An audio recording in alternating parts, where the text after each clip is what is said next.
Please welcome founder, CEO of Laughter on Call, Dani Klein Modisett. Dani, come on up here. Wow, this is so exciting, and I love that we're in the round.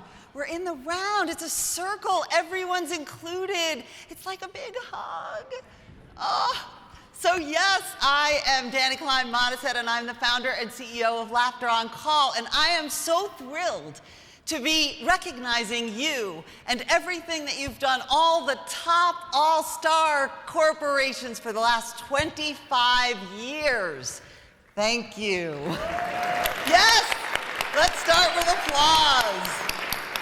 So right, Laughter on Call. What is Laughter on Call?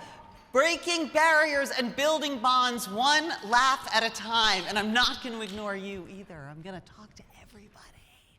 Yes, connection through laughter. That's what we do. We are all about human connection. And clearly, all of you are too, giving your outstanding participation over these years. So we are going to be celebrating you today. And I'm going to be very organized about it. I have an agenda, and it's all anchored in the letter M. But you don't know why I started my business, so I'd like to tell you that just as a kickoff of our first M. The first M, probably the most important, is M for my mother. Oh yes, oh she would love that. She would love to be the center. So I was a comedian for 20 years, and I taught stand-up at UCLA for 10.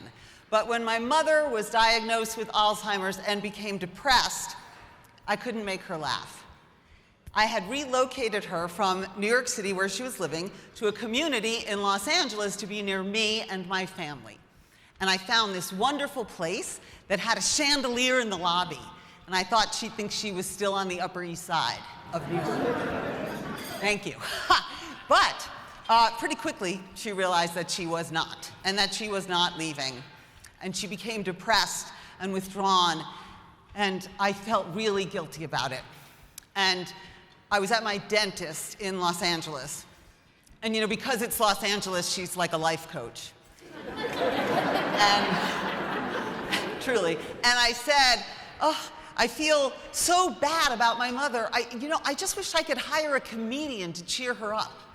And she said, oh, that's a good idea. You should do that. So I went home and I put up on Facebook, looking for comedian interested in gerontology, paid gig.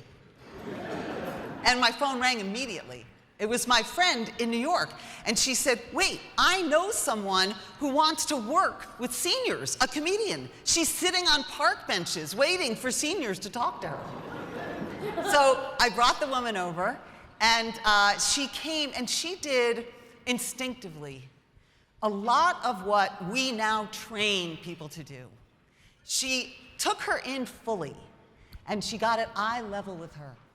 And she said, the truth. I know. You don't want to talk to me.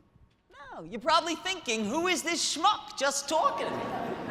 It's okay, you can laugh at schmuck. I got clearance. And my mother heard the word schmuck, and her eyes lit up.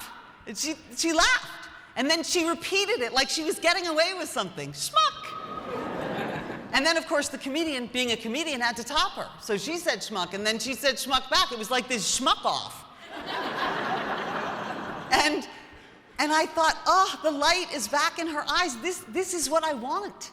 And then the comedian handed her a glass of water. And my mother took the water. Because in that moment, with laughter, trust had been created. And I was thrilled.